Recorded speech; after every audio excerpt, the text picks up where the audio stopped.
नागपुर में आयोजित ओबीसी नेताओं की बैठक में कांग्रेस नेता विजय वडेट्टीवार ने ओबीसी जनगणना सहित विभिन्न मांगों को लेकर बड़ा आंदोलन छेड़ने का ऐलान किया है।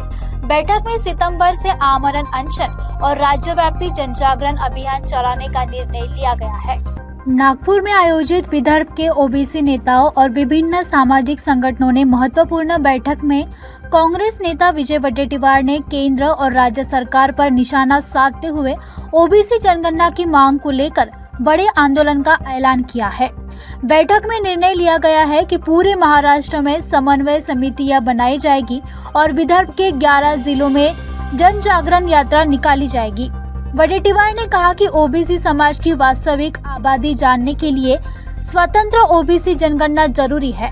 इसके साथ ही महाज्योति के लिए 600 करोड़ रुपए का बजट, ओबीसी विद्यार्थियों को 100% छात्रवृत्ति और किसानों की बिना शर्त कर्ज माफी की मांग भी उठाई गई। उन्होंने बताया कि जुलाई से तहसीलदार, जिलाधिकारी, सांसद और विधायकों को ज्ञापन सौंपने का अभियान शुरू किया जाएगा। मांगे पूरी नहीं होने पर सितंबर के पहले सप्ताह में विदर्भ के प्रमुख ओबीसी नेता आमरण अनशन शुरू करेंगे।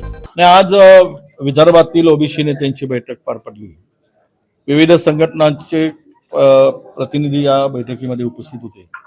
अमरावतीपासून तर यवतमाळ सगळ्या विदर्भातून लोक आले आणि यामध्ये आता आम्ही महाराष्ट्राच्या विविध विभागामध्ये ओबीसी नेत्यांच्या बैठका आणि भेटी घेणार आहोत आणि यातून एक महाराष्ट्रव्यापी मोठं आंदोलन उभं करायचा आमचा निर्णय याच्या समितीमध्ये झालेला आहे।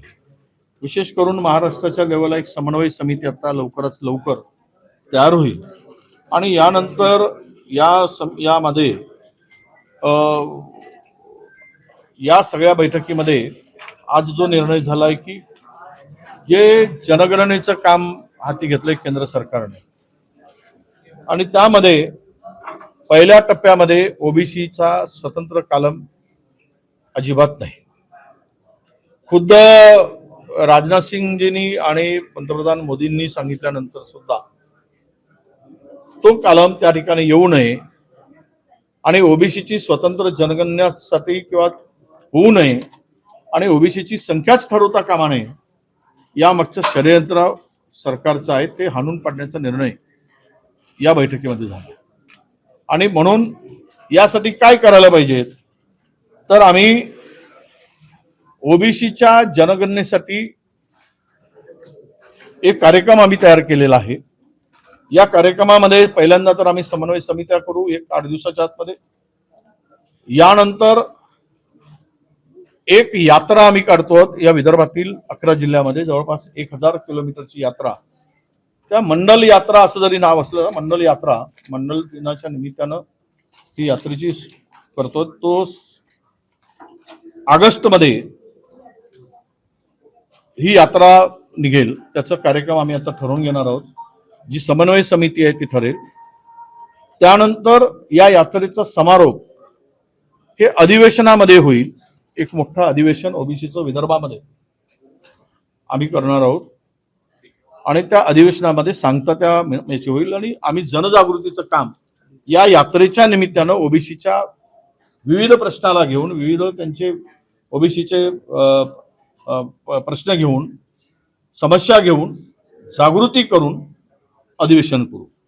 हे अधिवेशनाच्या माध्यमातून आम्ही सरकारला इशारा देऊ की जर तुम्ही हे ओबीसीचं स्वतंत्र कालम करणार नसाल तर आम्हाला पुढची लढाई लढावी लागेल आणि त्याची लढाई अशी आहे की ऑगस्टच्या पहिल्या आठवड्यामध्ये आम्ही सप्टेंबरच्या पहिल्या आठवड्यामध्ये आम्ही आमरण उपोषण विदर्भातील सर्व नेते आमरण उपोषणाची सुरुवात करतील। सप्टेंबर ते तारीख स्थळ हे आम्ही लवकरच तुम्हाला देणार आहोत। आजच्या कार्यक्रमामध्ये जे ठरलं त्या कार्यक्रमानुसार पुढच्या 10 दिवसाने म्हणजे ह्या रविवार सोडून पुढचा रविवार जो आहे त्या बैठकीमध्ये त्या ठिकाणी समन्वय समितीची बैठक होईल आणि या तारखा सप्टेंबरमध्ये पहिल्या आठवड्यामध्ये उपोषण आम्ही करायचा निर्णय घेतलेला आहे।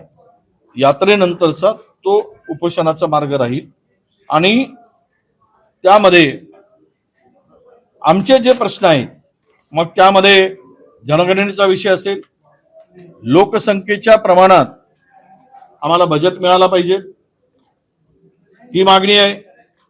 महाज्योतीला 300 कोटी फक्त मिळतात, इतरांनाही 300 कोटी. जर आमचा समाज 50% आहे ओबीसी, मराठा समाजालाही तेवढेच, शेड्यूल कास्ट आमचे एसी बांधव आहेत त्यांनाही तेवढंच, आमचे आदिवासी बांधव आहेत त्यांनाही तेवढंच.